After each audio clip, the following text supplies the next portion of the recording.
नमस्कार। DD news पर आप देखना शुरू कर चुके हैं हमारा खास प्रोग्राम। इस वक्त मैं हूं लाल चंद्र सिंह। अगले 1 घंटे में हम देखेंगे कुछ ऐसी खबरें जिन पर चर्चा है जरूरी, और ये चर्चा हम करने वाले अपने संवाददाताओं और मेहमानों के साथ। और आज हम खास तौर पर बात करने वाले हैं कि संसद में आज भी हंगामे का दिन रहा। राहुल गांधी की सदस्यता चली गई। इस मुद्दे पर विपक्ष विरोध प्रदर्शन कर रहा है। साथ ही बात करेंगे कि जो विपक्षी एकता की कोशिशें हैं उसमें क्या कांग्रेस से कुछ क्षेत्रीय दलों को डर लग रहा है। साथ आ तो रहे हैं, नसीहतें भी दे रहे हैं। इसी पर आज की खास चर्चा होगी। साथ ही बात होगी कि पश्चिम बंगाल में भुगतान का संकट क्यों खड़ा हो गया है। क्या फ्रीबी वाली राजनीति वो अपना असर दिखा रही है, अर्थव्यवस्था का कबाड़ा कर रही है। इस पर भी होगी बात, लेकिन सबसे पहले इस वक्त की हेडलाइंस। हंगामे के कारण लोकसभा और राज्यसभा की कार्यवाही आज भी बाधित। राहुल गांधी की सदस्यता जाने के मुद्दे पर विरोध प्रदर्शन। दोनों सदनों में कामकाज में पड़ी बाधा।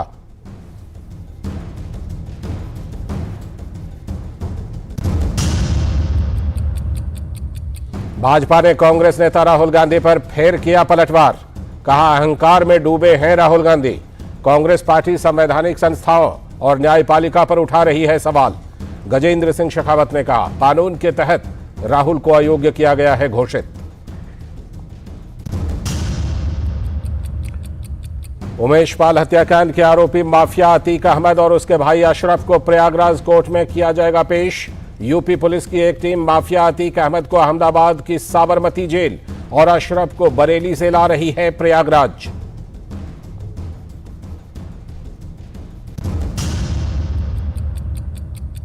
केंद्रीय स्वास्थ्य मंत्रालय ने आज सभी राज्यों की बुलाई बैठक।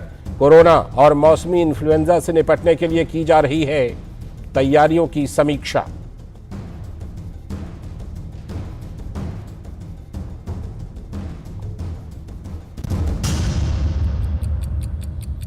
राष्ट्रपति द्रौपदी मुर्मू पश्चिम बंगाल की 2 दिवसीय यात्रा पर। नेताजी सुभाष चंद्र बोस और गुरुदेव रविंद्रनाथ टैगोर को श्रद्धांजलि करेंगे अर्पित। नागरिक अभिनंदन समारोह में भी हो रही हैं शामिल।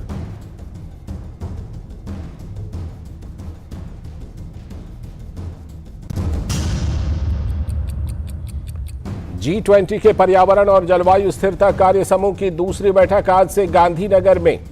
इस बैठक में भूमि क्षरण को रोकने, पारिस्थितिकी तंत्र की बहाली में तेजी लाने और जैव विविधता को समृद्ध करने पर हो रहा है मंथन।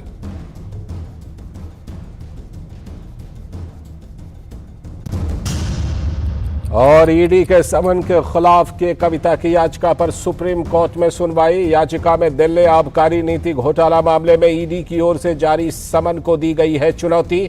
साथ ही गिरफ्तारी पर रोक लगाने का भी किया गया है अनुरोध।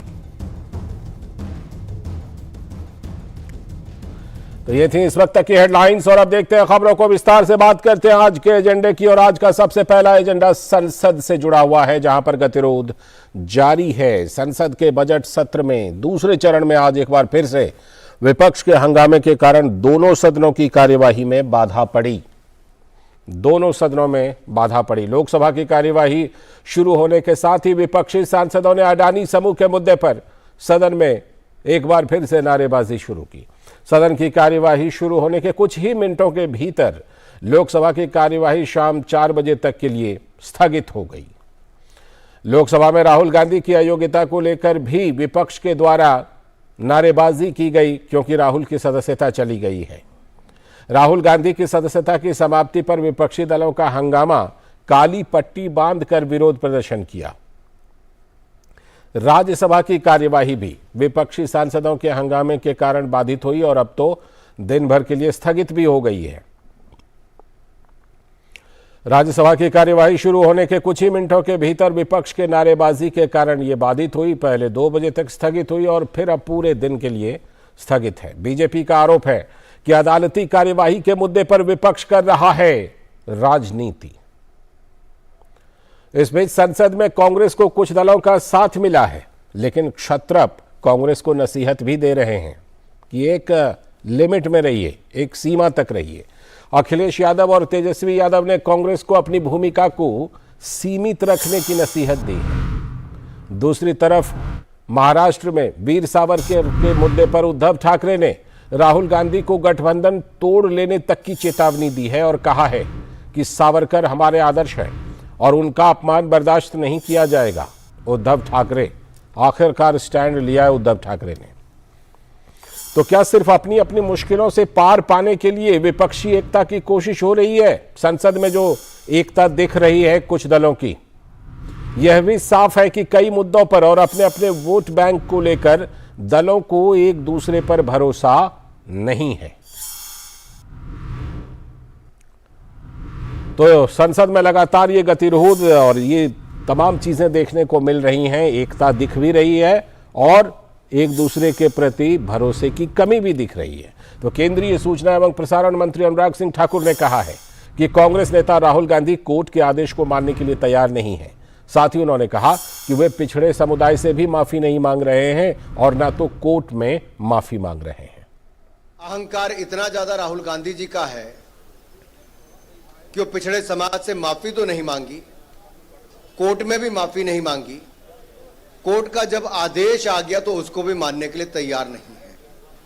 ये आदेश कोर्ट का है, स्पीकर को तो केवल उस पर पुष्टि करनी है। जिस समय आदेश आया उसी समय से उनकी मेंबरशिप चले गई, सदस्यता चले गई। अब ये नौटंकी किसके लिए है? एक व्यक्ति के लिए संसद के सत्र को नहीं चलने देते। राहुल गांधी सावरकर कभी हो नहीं सकते। सावरकर जी कभी 6 महीने विदेश में घूमने फिरने नहीं जाते थे। वहीं भाजपा नेता पूनम महाजन का कहना है कि राहुल गांधी की 100 पुश्तें भी मेहनत कर लें तो वो सावरकर नहीं बन सकते। नहीं है स्वातंत्र वीर सावरकर बनना, ये राहुल गांधी जी की 100 पुश्तें भी कुछ करें मेहनत तो भी नहीं हो सकते, क्योंकि स्वातंत्र वीर सावरकर ने जो यातनाएं अपनी देखी हैं, अंडमान निकोबार में जो उन्होंने जेल में अपनी यातनाएं देखी है, उस देश के लिए किसने इतनी यातनाएं नहीं भोगी हुई है। राहुल गांधी जी के जो गांधी परिवार, नेहरू गांधी परिवार है, वो जेल / पैलेसेस में अपने आप को सालों साल बैठाया हुआ है। तो मुझे लगता है इस पर राहुल गांधी जी सच कह रहे हैं और मैं समर्थन करती हूँ। वो गांधी ही है, वो राजकुमारी है, वो स्वतंत्र वीर दामोदर सावरकर नहीं है। और राहुल गांधी के वीर सावरकर वाले बयान पर उद्धव ठाकरे गुट के नेता संजय राउत ने कांग्रेस और राहुल गांधी पर निशाना साधा। उन्होंने कहा कि वीर सावरकर हमारे और देश के लिए श्रद्धा का विषय हैं। वो गांधी जरूर है, लेकिन सावरकर को घसीटने की जरूरत नहीं है। सावरकर जी हमारे लिए हमेशा प्रेरणा का एक स्रोत रहे हैं। हम जो आज महाराष्ट्र में जो लड़ाई कर रहे हैं उसकी प्रेरणा छत्रपति शिवाजी महाराज और वीर सावरकर भी है। तो ऐसा लग रहा है कि खास तौर पर जो वीर सावरकर वाला बयान है राहुल गांधी का, उसने उद्धव ठाकरे को भी स्टैंड लेने को मजबूर कर दिया है। तो संसद में सहयोग भी है और गतिरोध भी है। हमारे संवाददाता शैलेंद्र मिश्र जुड़ चुके हैं हमारे साथ। शैलेंद्र, आज फिर से गतिरोध देखने को मिला। पहले ये बताइए कि वो जो काली पट्टी बांध करके विरोध प्रदर्शन किया, तो सवाल ये कि सड़क पर दिखता है, सड़क पर गतिविधि दिखती है, संसद में गतिविधि दिखती है, अदालत में गतिविधि नहीं दिखती, जहां से कि यह मामला आया है, जहां पर यह मामला चला, जहां पर मामले की विस्तृत सुनवाई हुई, सजा हुई, वहां पर कोई गतिविधि अभी नहीं देखने को मिली है। लेकिन सड़क और संसद में पूरी गतिविधि। क्या असर रहा आज के कामकाज पर, शैलेंद्र?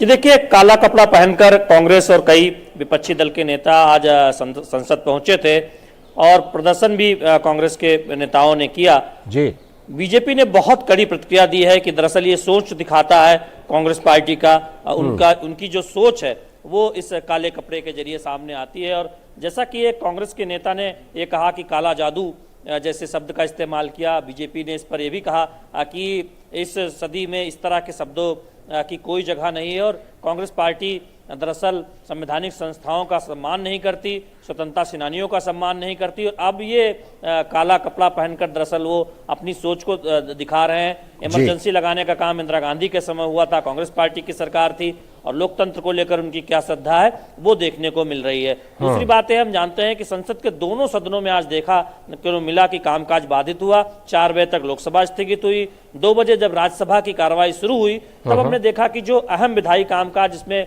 वित्त विधेयक और जो विनियोग विधेयक होता है वो हंगामे के बीच लोकसभा को वापस किया गया, यानी जो बजट पारित करने की जो प्रक्रिया है उसे पूरा किया गया। जम्मू कश्मीर का बजट पहले लोकसभा से पारित हुआ था, राज्यसभा ने उसे अब लोकसभा को रिटर्न कर दिया, यानी संसद से जम्मू कश्मीर का बजट हंगामे के बीच पारित हो गया। इसी तरह बजट पारित करने की प्रक्रिया भी देखा कि पूरी की गई राज्यसभा में, लोकसभा में पहले ही पारित हो चुका है। तो एक तरह से देखें हंगामे के बीच जो अनिवार्य बिजनेस है, वित्तीय कामकाज है, उस पर आगे बढ़ा गया है। लेकिन जिस तरह से स्टैंड है कांग्रेस पार्टी का और तमाम विपक्षी दलों का, उसकी वजह से हमने देखा कि लोकसभा शुरू होते ही 4 बजे तक स्थगित हुई, राज्यसभा पहले 2 बजे तक, फिर हंगामे के बाद दिन भर तक के लिए स्थगित करनी पड़ी। तो कामकाज पर साफ असर दिख रहा है और हम संसद भवन परिसर में देख रहे हैं कि बीजेपी सांसदों ने, जैसा कि आप जी, अब मैं उसी मुद्दे पर आ रहा था कि जो वीर सावरकर पर राहुल गांधी का बयान है, वो बयान कहीं ना कहीं जो विपक्षी एकता है उस पर भारी पड़ रही है, क्योंकि उद्धव ठाकरे आखिरकार उस चीज के लिए मजबूर हो गए हैं कि उन्होंने गठबंधन तोड़ने तक की चेतावनी दी है वीर सावरकर वाले मुद्दे पर। और यह भी शैलेंद्र कि वीर सावरकर वाले मुद्दे पर दिखाई पड़ रहा है कि बीजेपी और शिवसेना एक साथ खड़े नजर आ रहे हैं संसद में।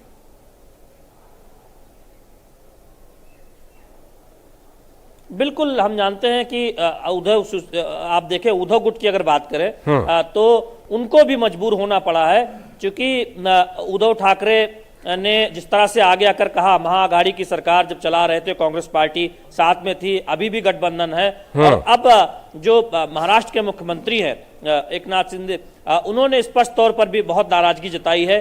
तो दरअसल जो शिवसेना है, मौजूदा शिवसेना, वो भी नाराज है और उद्धव ठाकरे गुट भी नाराज है। तो निश्चित तौर पर हमें कह सकते हैं कि कांग्रेस पार्टी के लिए महाराष्ट्र में यह बहुत चिंता की बात है। महाराष्ट्र बीजेपी के सांसदों ने शिवाजी की प्रतिमा के सामने संसद भवन परिसर में प्रदर्शन भी किया है। तो दरअसल ये कहना है कि आप अपनी बात कह सकते हैं, लेकिन सावरकर को उसमें लपेटना ये कतई उचित नहीं है, क्योंकि सावरकर स्वतंत्रता सेनानी रहे हैं, न केवल महाराष्ट्र के लिए बल्कि देश के लिए श्रद्धा के तौर पर उनका नाम लिया जाता है। तो ऐसे में कैसे आप उन पर सवाल उठा सकते हैं? और बीजेपी तो यहां तक भी कह रही है कि राहुल गांधी सच बोल रहे हैं, वो कभी भी सावरकर नहीं हो सकते, क्योंकि सावरकर ने जिस तरह से यातनाएं सही थी देश की आजादी के लिए, जिस तरह उन्होंने काम किया था, राहुल गांधी वो बिल्कुल नहीं हो सकते। बीजेपी आक्रामक भी है और हम देख रहे हैं कि एक प्रदर्शन हुआ था आज संसद भवन परिसर में शिवाजी की प्रतिमा के सामने, और एक दूसरा प्रदर्शन हो रहा है। ओबीसी सांसद जो बीजेपी के हैं वो राहुल गांधी के बयान को लेकर प्रदर्शन कर रहे हैं गांधी प्रतिमा के सामने। जी बिल्कुल, वही मैं उद्धव गुट की ही बल्कि बात कर रहा था कि इसने राहुल के बयान ने उद्धव गुट को और बीजेपी को सावरकर वाले मुद्दे पर एक साथ ला खड़ा किया है। ये कांग्रेस की नाकामयाबी कही जाएगी। लेकिन एक बात जरूर है कि कुछ पार्टियां वो राहुल गांधी का साथ दे रही हैं, कांग्रेस का साथ दे रही हैं संसद में, लेकिन नसीहत भी दे रही हैं कांग्रेस को कि एक लिमिट तक ही रहिए, आप हमारे राज्यों में नहीं आइए। तो ये जो संसद में साथ मिला है, इस साथ को क्या कहेंगे? क्या अपनी अपनी मुश्किलों को लेकर कुछ दल साथ आए हैं, लेकिन सच में साथ अभी दिखाई पड़ नहीं रहा है 2024 के लिए?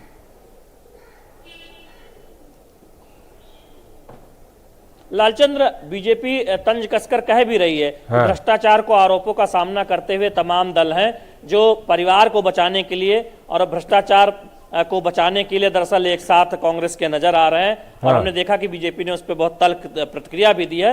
और आप देखिए, पहले की जो बैठकें होती रही थी उसमें टीएमसी कांग्रेस पार्टी के साथ नहीं होती थी, कुछ अन्य दल नदारद रहते थे। आज जरूर टीएमसी शामिल हुई, लेकिन राज्यों में उनकी चुनौती भी है, मुश्किल भी है कि कहीं कांग्रेस से उनका एक्चुअली एक तरह से देखें आधार कांग्रेस का बढ़ेगा तो उनको दिक्कत हो सकती है।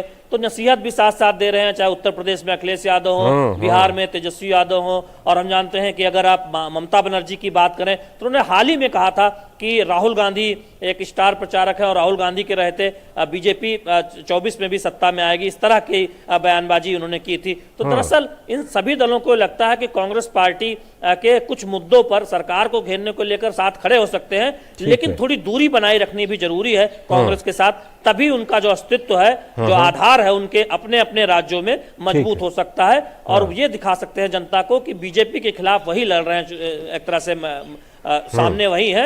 ऐसे में हम देख रहे हैं कि साथ जरूर आ रहे हैं, लेकिन रणनीतिक तौर पर संकेत भी दे रहे हैं कि कांग्रेस पार्टी को पूरी तरह साथ नहीं है कई मुद्दों पर। ठीक है, बहुत बहुत शुक्रिया शैलेंद्र जुड़ने के लिए और इन खबर पर विस्तार से बात करने के लिए। तो विपक्षी दल जो हैं वो साथ आ रहे हैं, लेकिन कभी हाँ कभी ना के तर्ज पर और कहीं हाँ कहीं ना के तर्ज पर, और कुछ मुद्दों पर वो साथ आ रहे हैं अपने हितों को देखते हुए, लेकिन पूरी तरह से वो एकता अभी दिखाई पड़ती नहीं है। इसी पर आज हम अगली स्टोरी में ख़ास चर्चा करने वाले हैं। तो जो हमारी आज की खास चर्चा है उसकी बारी अब आ गई है, और वो चर्चा है कि क्या संसद में विपक्षी एकता के प्रदर्शन से कांग्रेस उत्साहित तो है और मिशन 2024 के लिए इसको एक उपलब्धि, बड़ी उपलब्धि भी मान रही है, लेकिन क्या सचमुच इस तरह की एका की संभावना है? क्षेत्रीय पार्टियों में दरअसल बॉस को लेकर के असमंजस बरकरार है। कई पार्टियों ने कांग्रेस को नसीहत दी है। क्या नसीहत दी है? बिहार के उप मुख्यमंत्री तेजस्वी यादव ने राहुल गांधी के निष्कासन पर एकता तो दिखाई, लेकिन कांग्रेस को वो नसीहत भी दे रहे हैं। आरजेडी बिहार के महागठबंधन में सबसे बड़ी पार्टी है, तो जाहिर है कि तेजस्वी ड्राइविंग सीट अपने लिए ही चाहते हैं। तेजस्वी यादव ने कहा भी है कि जिन राज्यों में क्षेत्रीय पार्टियों का दबदबा है वहां ड्राइविंग सीट पर उनके नेता को ही होना चाहिए, यानी कांग्रेस को नहीं होना चाहिए। जिन राज्यों में बीजेपी और कांग्रेस के बीच सीधी जंग है वहीं पर राहुल गांधी को कमान संभालना चाहिए, ये तेजस्वी के विचार है। सांप्रदायिकता के सवाल पर समान विचारधारा वाली पार्टियों को मुस्लिम वोट के बंटने का सबसे ज्यादा खतरा सता रहा है। जाहिर है कि क्षेत्रीय पार्टियां अपने राज्यों में कांग्रेस और दूसरी पार्टियों को मैदान में आने से रोक रही हैं। उधर बॉस के सवाल पर ममता बनर्जी ने कांग्रेस का नेतृत्व पहले ही मानने से इनकार कर दिया। ममता बनर्जी एकला चलो का नारा दिया है ममता बनर्जी ने, लेकिन उत्तर प्रदेश और बिहार में अपनी पैठ के लिए वो गठबंधन चाहती है। इसी कोशिश के तहत टीएमसी ने अपने राष्ट्रीय प्रवक्ताओं की सूची में इस बार बिहार और उत्तर प्रदेश के नेताओं को भी शामिल किया है। टीएमसी पहले भी बता चुकी है कि ममता बनर्जी ही सबसे योग्य मुख्यमंत्री हैं और महिला तो हैं ही, इसीलिए उन्हें ही 2024 का चेहरा बनाया जाना चाहिए, दावा ठोक दिया है। वहीं राहुल गांधी के मसले पर कांग्रेस का समर्थन देते हुए सपा नेता अखिलेश यादव ने कहा कांग्रेस को भी क्षेत्रीय पार्टियों पर भरोसा करना चाहिए। अखिलेश ने कहा पूरे देश में क्षेत्रीय दल बीजेपी के खिलाफ मजबूती से लड़ रहे हैं, इस हालत में कांग्रेस को राष्ट्रीय भूमिका तक ही सीमित रहना चाहिए। हर जगह कांग्रेस को क्षेत्रीय पार्टियां बिना जनाधार वाली पार्टी मानती हैं। ऐसे में कांग्रेस की बढ़ी सक्रियता उनके सेक्युलर वोट में सेंध लगा सकती है।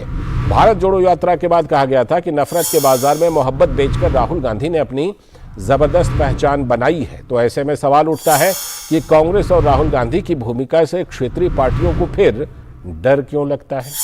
ये बड़ा सवाल है। तो इन सवालों का ही जवाब हम ढूंढने की कोशिश करेंगे, लेकिन पहले देखते हैं कि कांग्रेस अध्यक्ष मल्लिकार्जुन खड़गे ने क्या कहा। उन्होंने कहा कि जो लोग लोकतंत्र को बचाने के लिए साथ आना चाहते हैं उनका हम स्वागत करते हैं।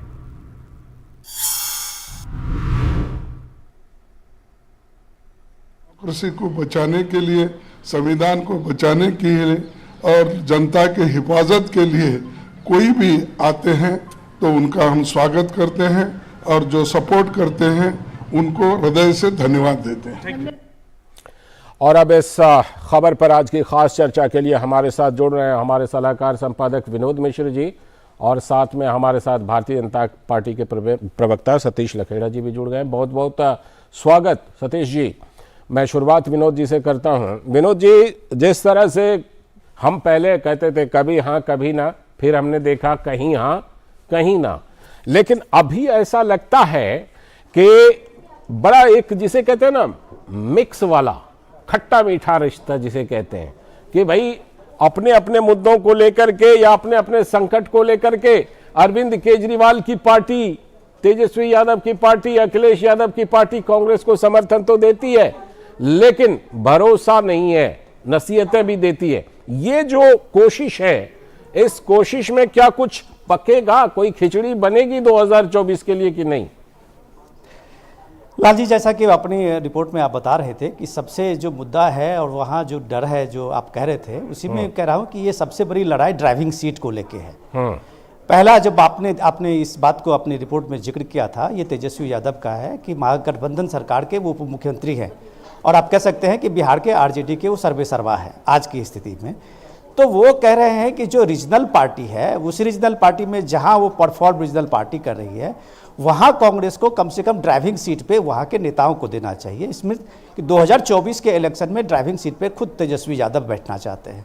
उसी तरह से अखिलेश यादव भी उसी ड्राइविंग सीट को लेके बात कर रहे थे कि जो कांग्रेस एक नेशनल पार्टी है, उनको एक नेशनल पार्टी की भूमिका में होनी चाहिए और वो सिर्फ दिल्ली तक और दिल्ली के राजनीति में सीमित रहे, और बाकी जो रीजनल पार्टी है जो बीजेपी को विरोध करते हुए दिखती है, उनको उसके लिए 2024 के लिए वो फाइट करते हुए उनको मजबूती देना चाहिए, उनको सपोर्ट करना चाहिए जी। ये बात तो आपने बताया, लेकिन आज के जो पार्लियामेंट में सबसे इंपॉर्टेंट चीज ये हुआ कि जो गतिरोध है इस बजट सेशन का दूसरे हिस्से में आप देख रहे हैं, उसमें लगातार अपोजिशन पार्टीज की जो मीटिंग होती है मल्लिकार्जुन खड़गे करते हैं, उसमें लगभग सारी पार्टियां, पॉलिटिकल पार्टी आम आदमी पार्टी के सहित भी वहां पे होते हैं और धरना प्रदर्शन में शामिल होते हैं, लेकिन वो टीएमसी नहीं होती है। लेकिन आज पहली बार ऐसा था कि जब ये ब्लैक ड्रेस और एक तरह से जो लोकतंत्र के नाम पे जो इस तरह से अपनी को बता रहे थे, बीजेपी के खिलाफ प्रोटेस्ट कर रहे थे, उसमें आज टीएमसी भी शामिल है। इसलिए मल्लिकार्जुन खड़गे शायद आज ज्यादा उत्साहित है और वो उनको लगता है कि ये विपक्ष के सारे लोग जो हैं वो शायद इनके नैरेटिव में एक साथ हो जाएंगे और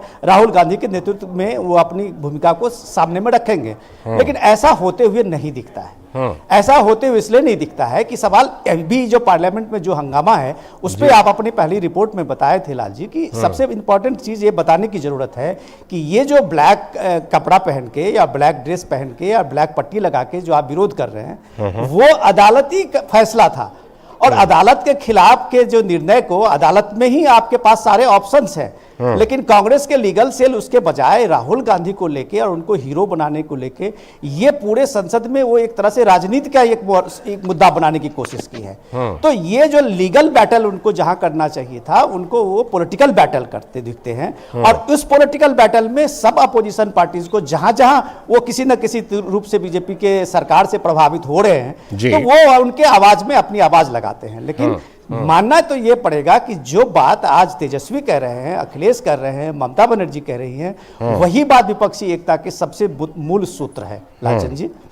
बिल्कुल, आप ये कह रहे हैं कि वही विपक्षी एकता का मूल सूत्र है, लेकिन दुविधा कहाँ है, डर कहाँ है? मैं भाजपा प्रवक्ता के पास जाने से पहले आरजेडी के समर्थक डॉक्टर सूरज मंडल है, उनके पास चलता हूँ।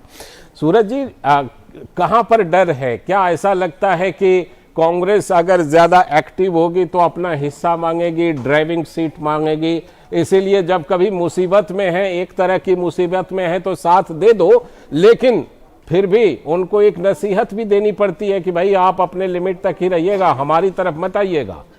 सूरज जी कोई देखिए, डर ये है कि संविधान आज खतरे में। अच्छा, डर ये है कि लोकतंत्र आज खतरे में। डर ये है कि तमाम जो दलित, पिछड़े और आदिवासी हैं, उनका हक और हुकूक आज खतरे में है। और ये ड्राइविंग सीट की जो बात आप कर रहे हैं जी, ये ड्राइविंग सीट तो एकमात्र मैं समझता हूँ टिप्पणी होगी तेजस्वी जी की। सबसे बड़ा मुद्दा है कि क्या देश में लोकतंत्र बचेगा। आज अभी आपके तरफ से जो आपके जो वहाँ जो करस्पॉन्डेंट उन्होंने कहा कि ये एक लीगल बैटल है। जी नहीं, ये पूर्ण रूप से राजनीतिक संघर्ष है और ये संघर्ष है लोकतंत्र को समाप्त करने का। ये संघर्ष जो है लोकतंत्र को बचाने का भी। इसलिए जो आज राष्ट्रीय जनता दल सहित जितने विपक्षी हैं उनको समझ में आ रहा है कि अगर इस विकट परिस्थिति में वो साथ नहीं रहेंगे तो उनकी तो पहचान तो मिटनी ही मिटनी है। इस देश में आगे जो है लोकतंत्र का किस तरह से हाशिए पर रहेगा, इसकी सबसे बड़ी चिंता। अच्छा, एक चीज और मतलब इस पर साथ आना है, लेकिन बिहार में कांग्रेस ना लड़े, बिहार में कांग्रेस पीछे रहे, ये भी जरूरी है। क्या बात करते हैं, पिछले बार बिहार में तो काफी सीटें में कांग्रेस को 70 सीटें दी गई थी। अच्छा, तो ये कौन कर लड़े? अच्छा ठीक है, ड्राइविंग सीट खाली चाहिए, ठीक है, समझ गए। मैं लौटता हूँ आपके पास सूरज। नहीं, ड्राइविंग सीट के अलावे यह भी देखना है कि दलित, पिछड़ों और आदिवासी के हक को बचाने के लिए किस तरह से आगे की संघर्ष जारी रहेगी। ठीक है। उसमें कांग्रेस पार्टी सहित ठीक सभी है, लोगों ठीक के है। एजेंडे में ये बात रहना चाहिए। ठीक है, अब मैं सतीश जी के पास चलता हूं। सतीश जी, जिस तरह से विपक्षी एकता की कोशिशें हो रही हैं, हमने देखा कि संसद में कई बार कांग्रेस की ख्वाहिश रही कि विपक्षी दल एक मंच पर आए, लेकिन बहुत समय तक नहीं आए एक मंच पर।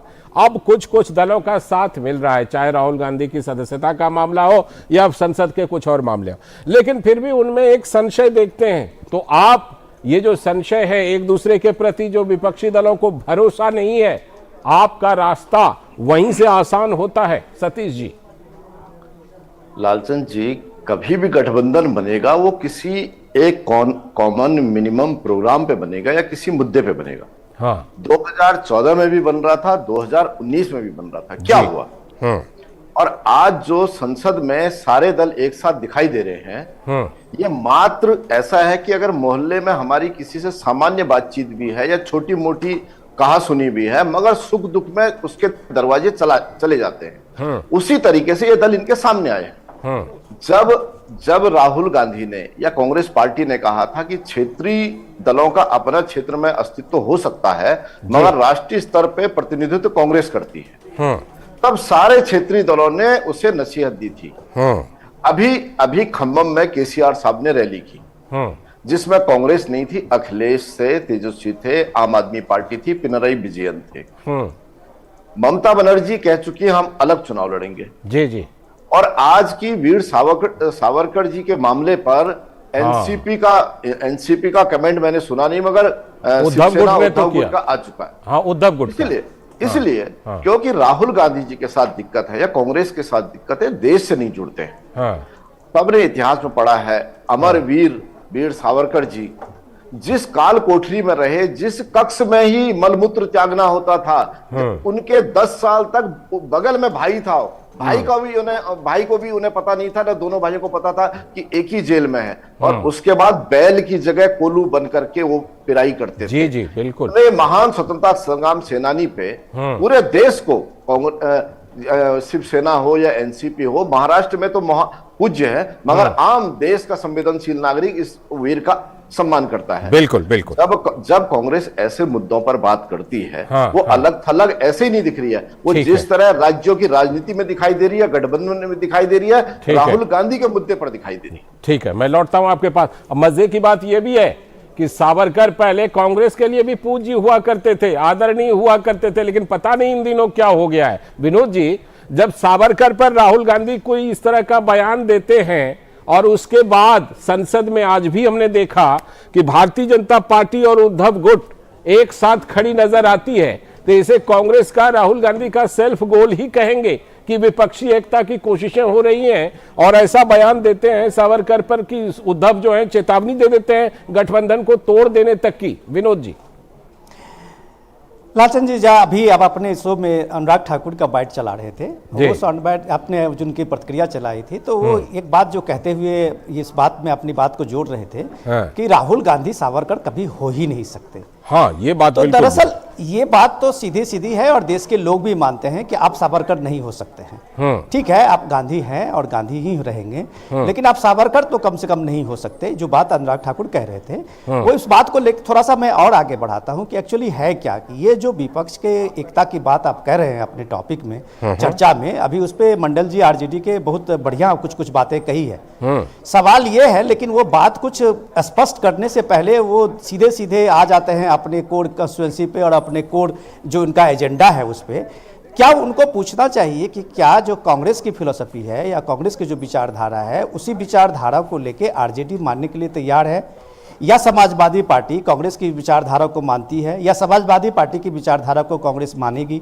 तो ये सारी पॉलिटिकल पार्टियां जिनकी अपनी अलग अलग विचारधाराएं हैं और जिनकी अपनी अलग अलग जो क्षेत्रीय छत्रप हैं, उनकी अलग अलग भूमिका है। अब इसके साथ में ये है कि ये एक कॉमन मिनिमम प्रोग्राम की बात करते हैं। जब कहते हैं, जो अभी कह रहे थे मंडल जी, तो सवाल ये है कि आपकी ये सारी आइडियोलॉजी और आपकी सारी चीजें जो आप एक किनारे रख के कॉमन मिनिमम प्रोग्राम बनाते हैं, वो सिर्फ एक खास समुदाय के वोट को लेके है। और वो आप एक्सपोज हो जाते हैं कि जब भी कांग्रेस थोड़ी सी एक्टिव यूपी में होने लगी तो आप लड़के हैं यूपी के साथ पसंद है कि आप स्लोगन बनाते हैं, तो आप ये स्लोगन देते हैं कि कांग्रेस का जो कोड वोटर वहां पे माइनॉरिटी तबके में से रहा है उसमें कोई विभाजन नहीं होगा। आरजेडी भी यही चाहती है। वो जो कह रहे थे कि आरजेडी को जेडीयू को कांग्रेस को हमने इतने सीटें दी है, तो उनको पूछिए कि कांग्रेस को उन्होंने कहां सीटें दी है। और आप ये पूछिए कि एमपी के चुनाव में आप देखिए कांग्रेस वहां एक सीट जीत के आई है। ठीक है। और आप देखिए कि यूपी में कांग्रेस की एक सीट मिली है। आप ये बताइए कि तब वो ये चाहते हैं, सिर्फ उनका मकसद सिर्फ यही है जो आप अपनी चर्चा में कह रहे थे ड्राइविंग सीट, वो ड्राइविंग सीट का मतलब यही है कि कांग्रेस जहां जहां रीजनल पार्टी का आधार है वहां भी अपने दखल ना दे, वहां वोट कटवा ना बने, और वो जो नेशनल पार्टी की बात कर रहे हैं तो वो और जगह से वोट ले, हम उनकी मदद करेंगे। ठीक है सूरज जी, छोटी सी प्रतिक्रिया बताइए आप। जो है जब कोई कॉमन मिनिमम प्रोग्राम नहीं, अभी जो साथ आना हो रहा है वो तो लगता है कि सब लोग पीड़ित हैं तो एक मंच पर दिखाई पड़ रहे हैं। सूरज नहीं, सबसे पहले तो महानता की बात कही गई। मैं मानता हूं कि माफी मांग लेने से लोग महान होते हैं। जैसे सावरकर माफी मांग लेने के बाद वीर हो गए, तो इसमें कोई दो राय नहीं है। चलिए आप लालचंद जी मैं बोलना चाहूंगा, आ रहा हूं सतीश जी, नहीं करनी है। लेकिन मैं दूसरी बात बता रहा हूं कि कॉमन मिनिमम प्रोग्राम कहाँ नहीं है। देश में रोजगार की स्थिति भय से भयावह हो गई है। देश में जो तमाम महंगाई है वो इस कदर बढ़ गई है। लेकिन आप लोग प्रदर्शन तो किसी और मुद्दे पर, काला कपड़ा तो किसी और मुद्दे पर निकल रहा है। अपने देश को गिरवी रख दिया, काला कपड़ा तो किसी और मुद्दे पर निकल रहा है। आ रहा हूं आपके पास। बेच दिया, देश के तमाम संपत्ति को लेकर विदेश जाने दिए, और उनको जो ओबीसी के लिस्ट में नहीं है उनको आप कह रहे हैं कि ओबीसी को गाली दिया। अच्छा, जो लोग ओबीसी नहीं है, अच्छा आपको लगता है कि पार्टी खुद तेली समुदाय, मोदी समुदाय नहीं है ओबीसी के लिस्ट में? सतीश जी जवाब दीजिए जल्दी से, सतीश जी जल्दी से, तब हम मानेंगे कि लालचंद जी जल्दी से इनका जवाब देना देश इनका जानता है। ये यहाँ पे रोजगार का रोना करते हैं, इन्हीं के पार्टी के नेता जमीन के बदले नौकरी बेच रहे होते हैं, इनको बोलने का अधिकार नहीं है। मैं इनके दूसरे मुद्दे पे आता हूँ कि ये माफी की बात कर रहे हैं। अंग्रेजों के जो फॉर्मेट थे जिस पे माफी मांगी जाती थी, जिस पे सावरकर जी को बाहर आने दिया गया, उसी पर मोतीलाल वोरा ने अपने बेटे के लिए वही फॉर्म भरा जवाहरलाल नेहरू को बाहर लाने के लिए। मोतीलाल नेहरू अंग्रेजों के कालखंड को लेकर जो ये वीर सावरकर को लेकर इतनी स्तरहीन बात की जा रही है, उनके संघर्ष को छोटा दिखाने की बात कर रही है, ये जानकारी का अभाव है। ये कहीं ना कहीं विपक्षी एकता में दरार भी पैदा कर रही है, क्योंकि उद्धव गुट ने आज ये दिखा दिया। और सतीश जी जो बात बता रहे थे, ये बात नाभा जेल की बात है, जब मोतीलाल नेहरू ने ऐसा ही फॉर्म जवाहरलाल नेहरू के लिए भरा था। आज समय की कमी है, कभी और हम लोग इस चर्चा को और करेंगे आगे, क्योंकि 2024 तक ये कोशिशें होती रहेंगी, चर्चा हम लोग करते रहेंगे। बहुत बहुत शुक्रिया डॉक्टर सूरज मंडल जी जुड़ने के लिए, अपनी बात रखने के लिए। सतीश जी आपका भी और विनोद जी आपका भी जुड़ने के लिए बहुत बहुत शुक्रिया। तो आज की हमारी ये खास चर्चा थी कि विपक्षी एकता की कोशिशों में कभी हाँ कभी ना, कहीं हाँ कहीं ना वाली स्थिति अभी तक दिखाई पड़ रही है। और अब हम रुख करने वाले हैं कि कर्नाटक के असेंबली चुनाव में क्या मुद्दा बनने जा रहा है, क्योंकि मुद्दे तो विकास के हैं लेकिन फिर भी और भी कई मुद्दे आ रहे हैं। कर्नाटक के असेंबली चुनाव में मुद्दे को लेकर सियासी पार्टियों में जोर आजमाइश शुरू हो चुकी है। बात अगर कांग्रेस की करें तो उनकी तरफ से राहुल गांधी और प्रियंका गांधी ने जो फ्रीबी है उसकी तो झड़ी लगाई ही थी। अब पार्टी ने रिजर्वेशन का मामला भी गरमा दिया है। और कौन सा रिजर्वेशन? मजहब वाला। बीजेपी का लेकिन मानना है कि मजहब के आधार पर आरक्षण संविधान के विरुद्ध, जबकि कांग्रेस ने मुसलमानों को 4% आरक्षण देने का वादा कर दिया है। मुख्यमंत्री बसवराज बोम्मई की सरकार ने आर्थिक रूप से कमजोर वर्गों को आरक्षण देकर समाज के हर वर्ग के गरीब को मुख्य धारा में लाने की कोशिश की है। केंद्रीय गृह मंत्री अमित शाह ने कहा है कि कांग्रेस सरकार में एससी कोटे के साथ हुए अन्याय को दूर करने की हमने कोशिश की। संविधान के प्रावधानों के मुताबिक आरक्षण मजहब के आधार पर नहीं दिया जा सकता है, केंद्रीय मंत्री अमित शाह ने कहा है। लेकिन कांग्रेस के नेता डीके शिव कुमार ने कहा कि पिछड़े मुसलमानों को आरक्षण का हक है और हम उन्हें उनका हक सुनिश्चित करेंगे। विकास की रफ्तार बढ़ने से सभी समुदाय और वर्गों को फायदा होता है। सरकारी योजनाओं का लाभ हर समुदाय को बराबर मिलता है, लेकिन फिर भी क्या सवाल सबसे बड़ा यही है कि विकास की राजनीति के इस दौर में आरक्षण की सियासत कितनी जायज है? ये एक बड़ा सवाल है और इस सवाल का सबसे अच्छा जवाब वरिष्ठ पत्रकार से जुड़ेंगे हम, लेकिन केंद्रीय गृह मंत्री अमित शाह का कहना है कि संविधान के प्रावधानों के मुताबिक आरक्षण मजहब के आधार पर नहीं दिया जा सकता है। पहले उन्हें सुन लेते हैं।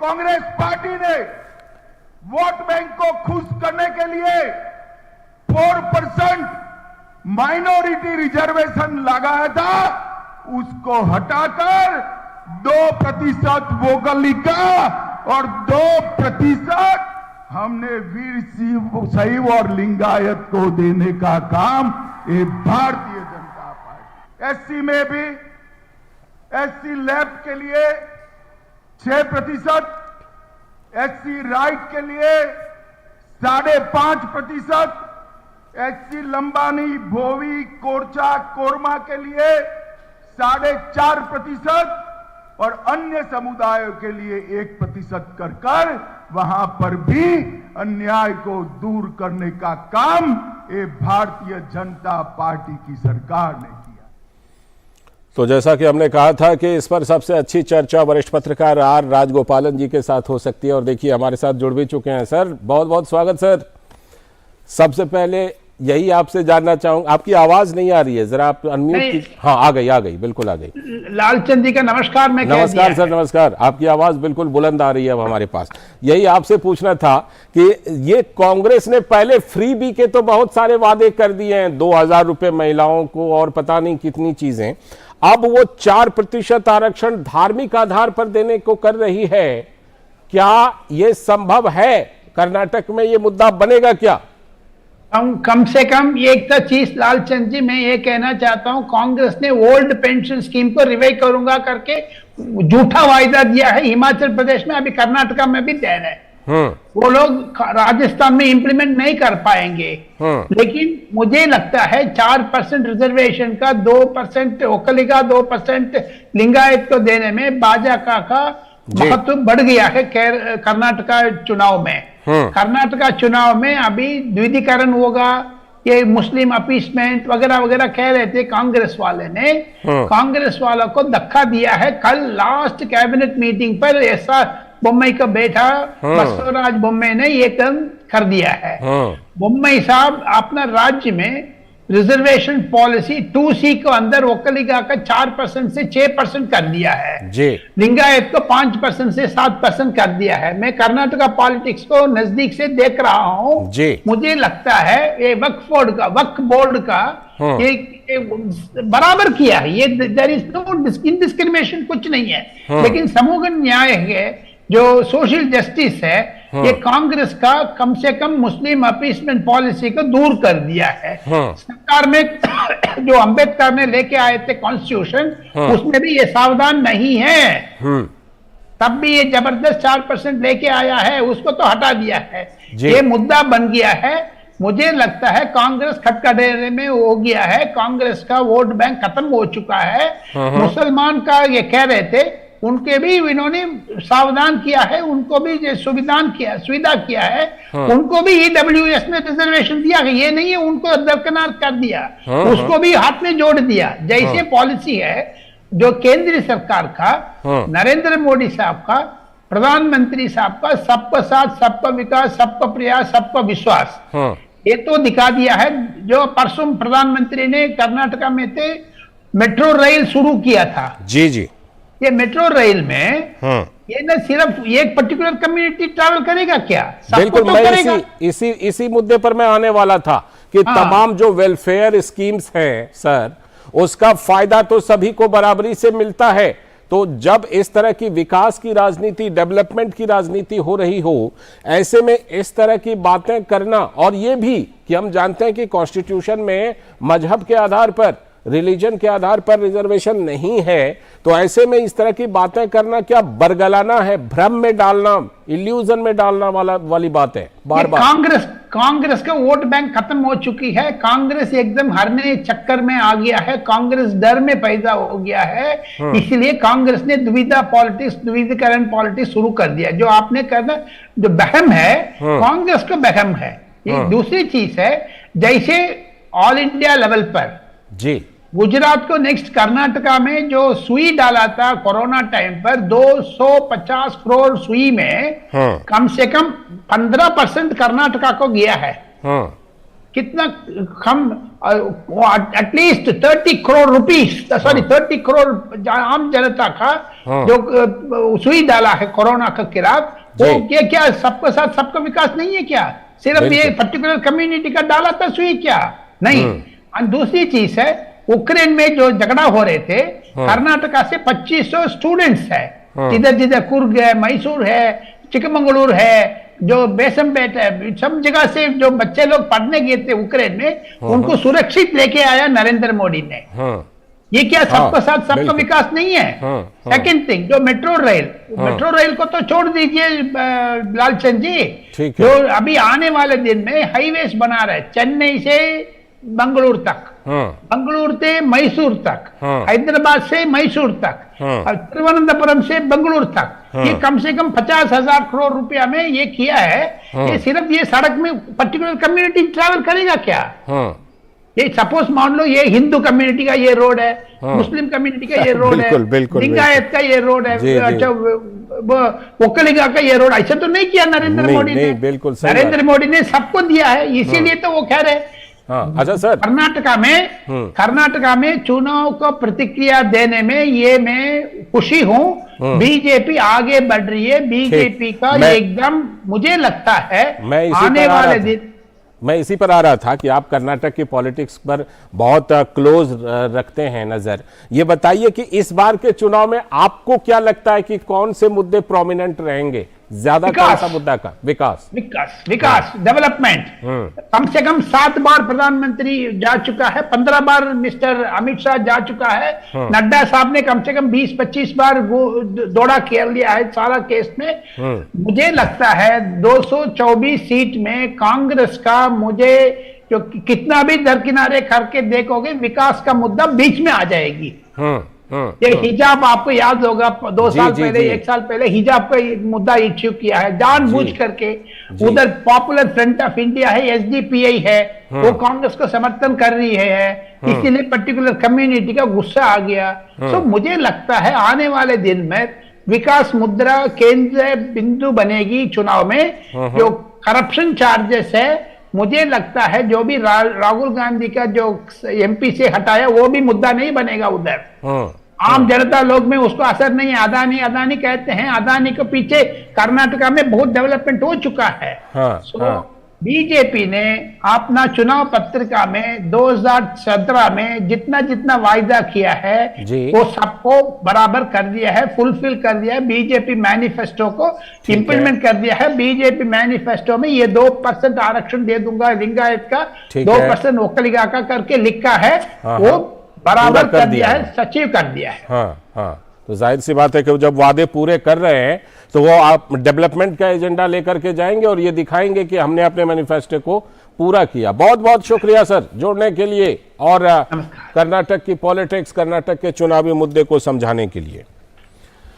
तो अब ये तो बात थी कर्नाटक की कि कर्नाटक में कौन से मुद्दे बन रहे हैं और विधानसभा चुनाव में कौन से मुद्दे सामने आएंगे, और पार्टियों की कोशिश है कि विकास के मुद्दों को साथ साथ आरक्षण का मुद्दा है, फ्रीबी का मुद्दा है, उसे सामने लाया जाए। और फ्रीबी का असर बंगाल में दिखने लगा है, क्योंकि पश्चिम बंगाल में जो ममता बनर्जी सरकार है, उसने ग्रामीण निकायों को लंबित बिजली बिलों का भुगतान करने का निर्देश दिया है। और इसमें खास बात क्या है कि ये जो बिल भुगतान करने का निर्देश दिया है, वो उस पैसे से दिया है जिसका नहीं किया जा सकता इस्तेमाल।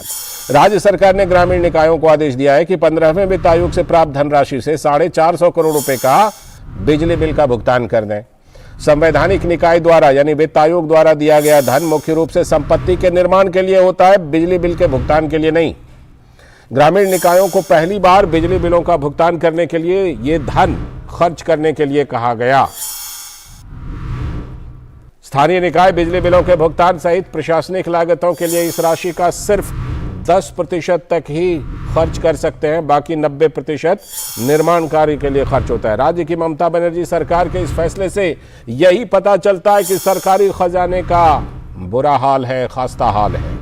ममता बनर्जी सरकार में पश्चिम बंगाल की अर्थव्यवस्था का बुरा हाल हो चुका है, इसीलिए भुगतान का ये संकट पैदा हुआ है। पहले भी कई मौकों पर राज्य की ममता बनर्जी सरकार ने खजाना खाली होने की बात कही है। तो क्या टीएमसी और ममता बनर्जी की सरकार की जो फ्रीबी वाली राजनीति है वही इसके लिए जिम्मेदार है, इस बुरा हाल के लिए? सस्ती लोकप्रियता हासिल करने वाली फ्रीबी की राजनीति कर रही है अर्थव्यवस्था का बंटाधार। तो ये सवाल उठ रहे हैं और इस पर भाजपा के नेता शुभेंदु अधिकारी का कहना है कि ममता सरकार में पश्चिम बंगाल का लोन आउटस्टैंडिंग 3 गुना बढ़ गया है।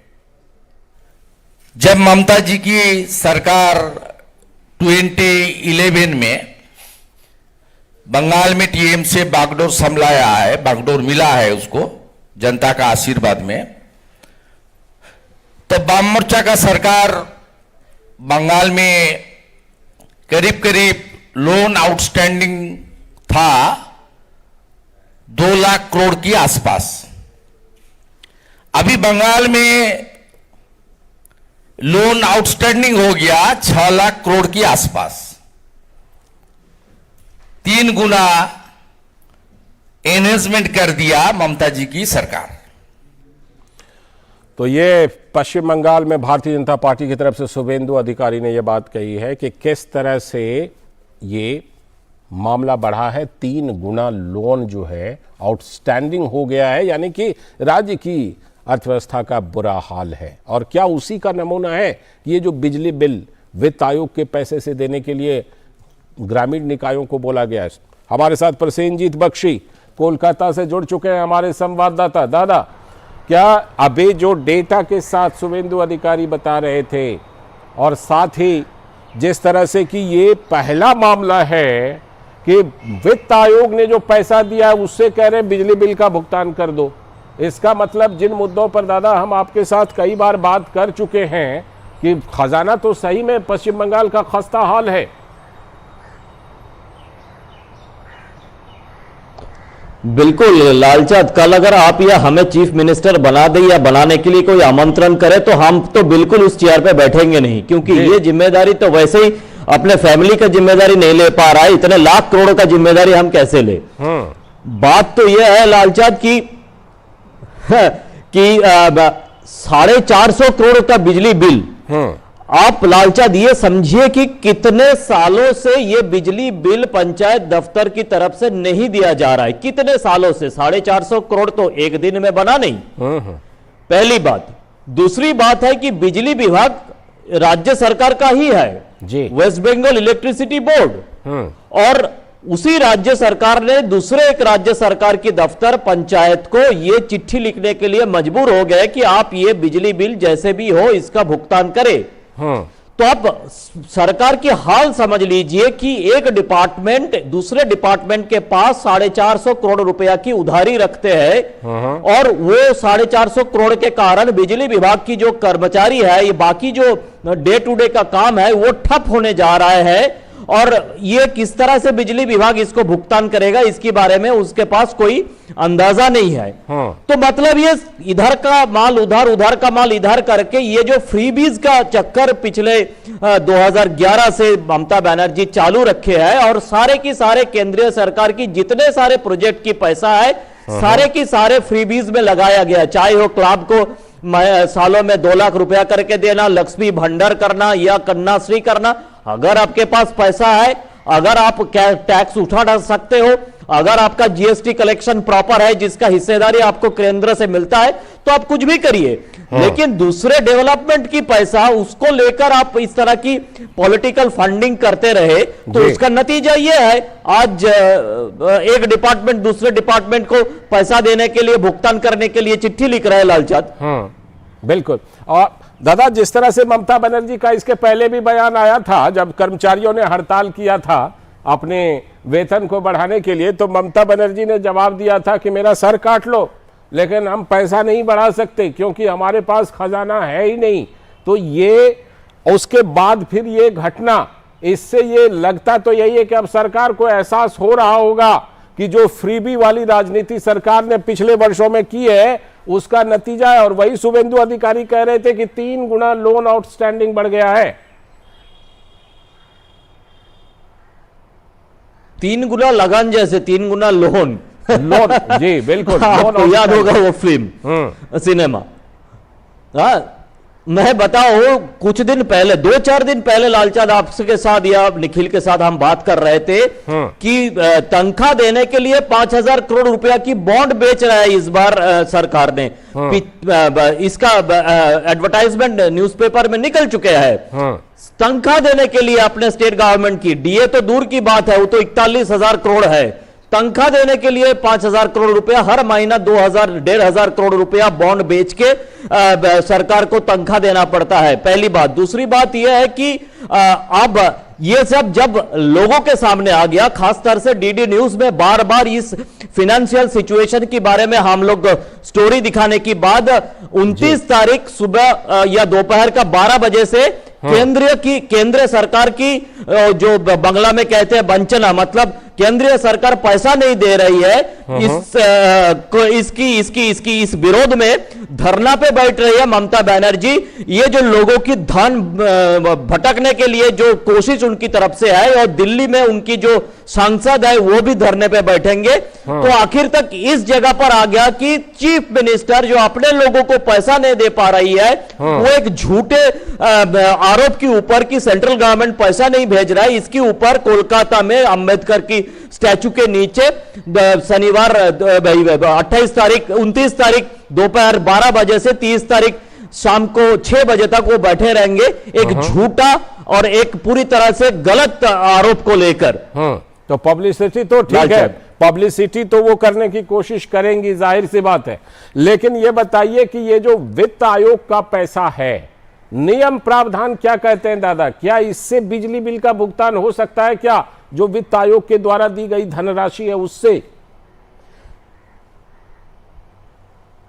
बिल्कुल नहीं हो सकता, बिल्कुल नहीं हो सकता, क्योंकि ये पर्टिकुलर किसी के लिए, किसी काम के लिए भेजा जाता है। ये सिर्फ बंगाल के लिए नहीं है, हर एक प्रदेश में जो ये पैसा भेजा जाता है वित्त आयोग की, ये किसी एक प्रोजेक्ट के लिए और पर्टिकुलर प्रोजेक्ट के लिए। और इसीलिए ना शुभेंदु अधिकारी या बीजेपी की तरफ से बताया जा रहा है, ऐसे ऐसे जगह से फंड डाइवर्ट किया है, जो आपको पता होगा कि इसके बारे में भी हमने बात किया है कि हाईकोर्ट के सामने एक पीआईएल पेंडिंग है, जिसमें 2,31,000 करोड़ का हिसाब पिछले 10 सालों से या 3-4 सालों से दिया नहीं है। तो मतलब कहां से, किस तरह से फंड को, जैसे बोगटुई में आपको बता दूं, बोगटुई में जिन लोगों को, माने तृणमूल कांग्रेस की जिन लोगों को तृणमूल कांग्रेस की ही लोगों ने जिंदा जलाकर मार दिए थे, और 3-4 दिन बाद चीफ मिनिस्टर ममता बनर्जी जाके उन लोगों को 2-5 लाख रुपया करके कुछ दिया था।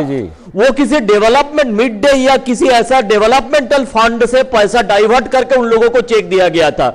ऐसा हो ही नहीं सकता किसी भी ऑडिट में, किसी भी देश चलाने के सिस्टम में, किसी भी फेडरल स्ट्रक्चर में ये हो ही नहीं सकता। जहां से भी हो मर्जी फंड डाइवर्ट करके ममता बनर्जी अपना हिसाब से, उन्होंने वैसे ही फर्स्ट टर्म में बात करते हैं कि मैं दे रहा हूं, मैं दे रहा हूं, मैं दे रहा हूं, माने जिसको अंग्रेजी में फर्स्ट पर्सन सिंगुलर नंबर कहते हैं। तो ये फर्स्ट पर्सन सिंगुलर नंबर में वो किसी भी जगह का फंड, जैसे ये जो फंड है, ये अपने फंड समझ के ये करते रहते हैं, और एसडीओ और बीडीओ के ऊपर दबाव डालते हैं चेक बनाने के लिए। और इसी तरह से बंगाल की जो बदहाली है अपने फाइनेंस का, ये आज उसका स्थिति पूरे सामने है। इसीलिए चीफ मिनिस्टर धरने पे बैठने के लिए मजबूर है। कम से कम सामने पंचायत चुनाव है, लोगों की ध्यान हटा के उनकी इस धरने पे आ जाए। लालचंद जी, तो जिस तरह ममता बनर्जी कोशिश कर रही हैं ध्यान बटाने की, तो मुख्य अपोजिशन, मेन अपोजिशन के तौर पर बीजेपी की भी कोशिश रहेगी कि वो इस मुद्दे पर ममता बनर्जी को और टीएमसी सरकार को एक्सपोज करती रहेगी। और उसी के तहत हमने देखा आज शुभेंदु अधिकारी का प्रेस कॉन्फ्रेंस।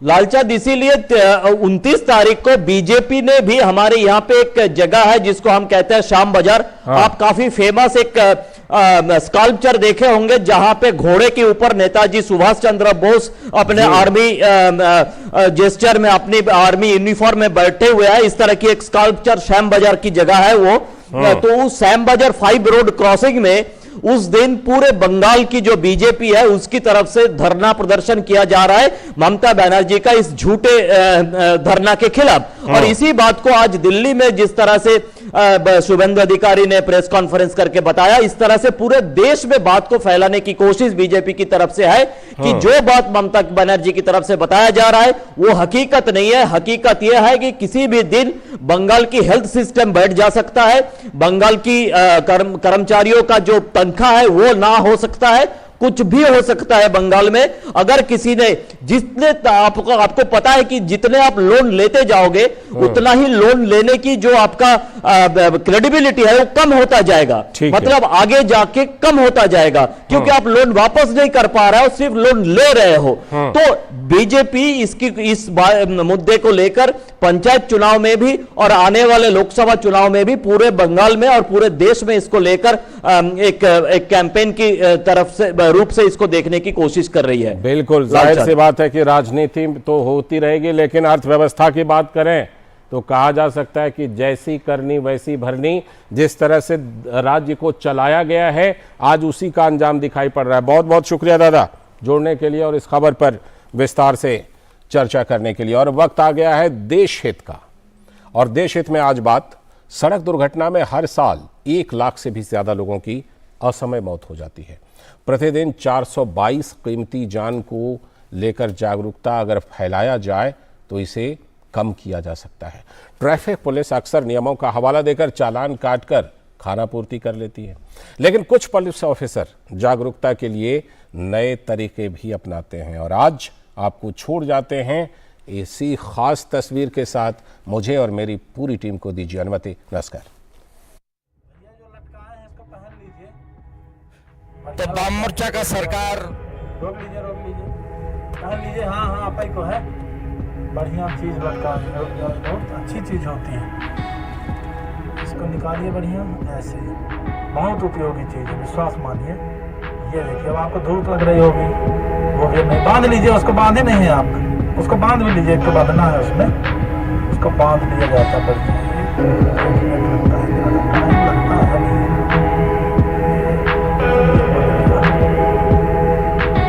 आपको धूल भी नहीं लगेगी, धूप भी नहीं लगेगी, थोड़ा फोर व्हीलर वाली फील भी आएगी, शीशा आगे रहेगा, आंखों में कुछ नहीं पड़ेगा। रुक जाओ भाई, निकल जाने दो, फिर लटका के निकल जाइए। ये बालक समझता नहीं, इसको नहीं पता। भैया जो लटकाए